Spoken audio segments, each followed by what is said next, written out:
America has over 3,700 documented ghost towns. Most are weeds and foundations. But 10 have stories that didn't end when the last person left. One has been burning underground since 1962 and is still burning right now. These aren't simple boom and bust relics. Their histories grew stranger, larger, and more haunting after the people vanished. We're counting them down, starting in the Mojave Desert with number 10. In the 10th place, Calico rises from the Mojave Desert as both a genuine relic and a carefully staged memory. Founded in 1881 after silver was discovered in the colorful hills, the town exploded into life with over 500 mines churning out fortunes. Estimates put the silver haul between $13 and $20 million before the 1890s crash. When the mines went silent, Calico emptied out, but its story didn't end there. In the 1950s, Walter Knott, best known for Knott's Berry Farm, restored the town and handed it to San Bernardino County. Today, visitors wander between real abandoned mine shafts and wooden storefronts that blur the line between history and performance, making Calico a ghost town that's never quite finished being itself. Number 9. Rhyolite rises from the Nevada desert as a monument to both ambition and collapse. Gold discovered in 1905 drew thousands almost overnight, swelling the town to nearly 10,000 residents by 1907. Marble columns and a 3-story bank signaled confidence, but fortunes faded just as quickly as they came. The Cook Bank shuttered before its debts were settled, leaving empty vaults and shattered dreams behind. Tom Kelly's Bottle House, built from 50,000 glass bottles scavenged from local saloons, still stands, a practical answer to a shortage of timber and a lasting symbol of Rhyolite's resourcefulness. By 1920, only a handful remained, but the ruins speak of a place where hope burned bright and vanished almost as quickly. 8th place, Cahaba once stood as Alabama's first permanent state capital, chosen in 1820 for its strategic spot where two rivers meet. But the low-lying ground turned out to be a curse. Chronic flooding forced lawmakers to abandon the city for Tuscaloosa just 6 years later. During the Civil War, Cahaba's empty warehouses became Castle Morgan, a prison meant for 500 but packed with more than 3,000 Union soldiers. After the war, the railroad bypassed Cahaba in favor of Selma, sealing the town's fate. By 1900, little remained but buried streets and the bones of lost buildings. Today, oaks and undergrowth cross the old city grid, and Cahaba survives as an archaeological park. Its past is layered in river silt and the silent footprints of vanished lives. Number 7, St. Elmo clings to the upper reaches of Colorado's Sawatch Mountains, preserved as much by one woman's stubborn devotion as by its dry mountain air. Founded in 1880, St. Elmo boomed with nearly 2,000 residents, a railroad depot, and the promise of silver and gold. When the mines failed and the last train left in 1926, the town emptied, except for Annabelle Tony Stark.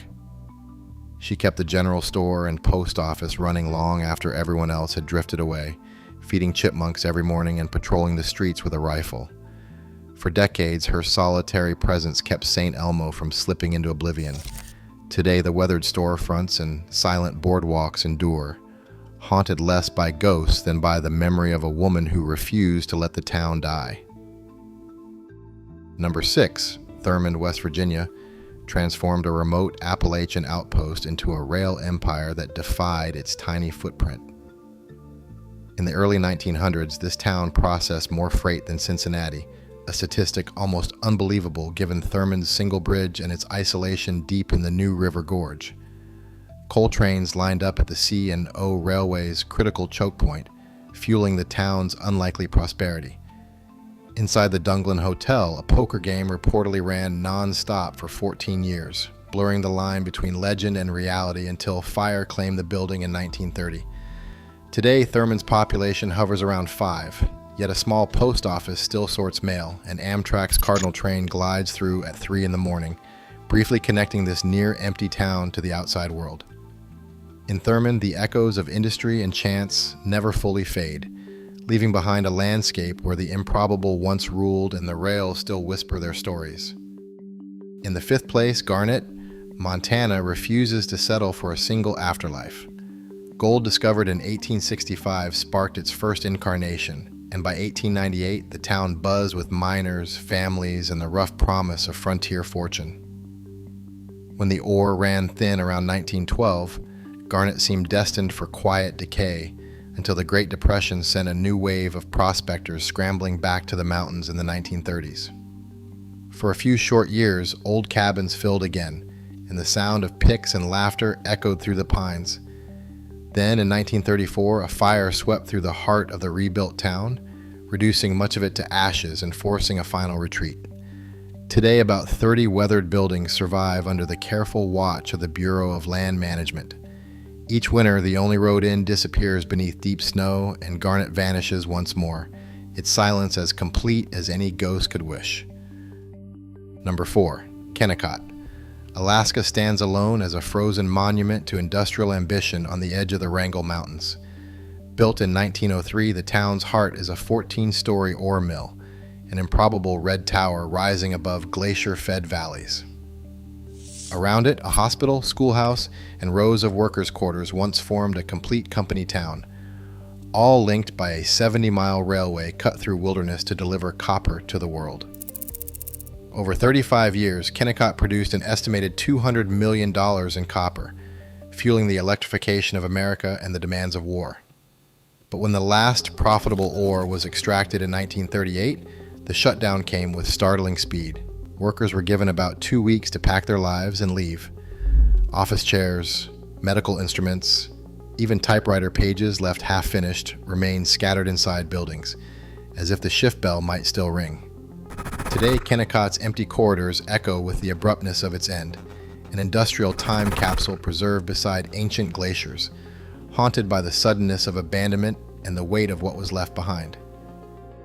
Coming to the top 3, Bowdy, California stands as a ghost town caught in the act of living. In the late 1870s, Bowdy surged to nearly 10,000 residents and boasted 65 saloons, earning a reputation for both wildness and sudden fortune. Unlike towns restored to their former glory or left to rot, Bowdy is preserved in a state of arrested decay, nothing rebuilt, nothing removed. Inside its weathered buildings, a pool table remains set as if the next game is only a moment away. Kitchen shelves still hold canning jars, and rusted cars sit exactly where they were abandoned. Even Bowdy's folklore lingers. A growing stack of letters from visitors who returned stolen souvenirs, claiming streaks of bad luck, adds another layer to its legend. Here, daily life feels paused rather than erased, inviting each visitor to step into a world that refuses to fully fade. In second place, Peacher, Oklahoma stands as a warning written in stone and toxic dust. Lead and zinc mining began here in 1914, fueling a boom that swelled the population past 14,000. But prosperity came with a price. Mountains of mining waste, known as chat piles, grew to nearly 200 feet beside homes, playgrounds, and schools.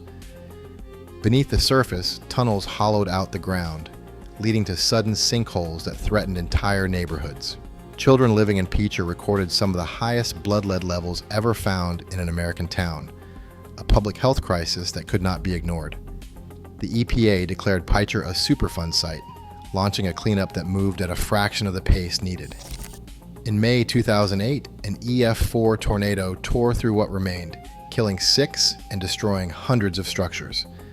By 2009, only a handful of residents remained, with Gary Linneman among the last to leave as the chat piles continued to leach their poison into the land. And finally, in first place, Centralia, Pennsylvania stands as the ghost town whose disaster never ended. On May 27, 1962, a trash fire set in a landfill ignited an exposed coal seam beneath the town. Efforts to contain the blaze failed, and the fire crept through miles of underground mine tunnels, raising temperatures to over 900 degrees Fahrenheit.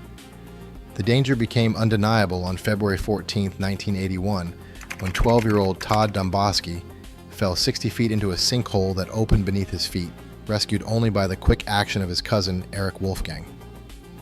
The aftermath has been relentless. Federal buyouts totaling $42 million, the erasure of Centralia's zip code in 2002, and the permanent closure of Route 61 as the ground buckled and cracked. Today, only a handful of residents remain. Steam still rises from fissures along Bishop Street, and experts estimate the fire could burn for another 250 years. Centralia endures as a living wound, proof that some towns are abandoned not by time, but by a catastrophe that refuses to let go. Across all 10 ghost towns, one pattern stands out. When communities vanish, their stories refuse to die. Each place ended in its own way, yet something, trauma, legend, or ruin, remains stubbornly present.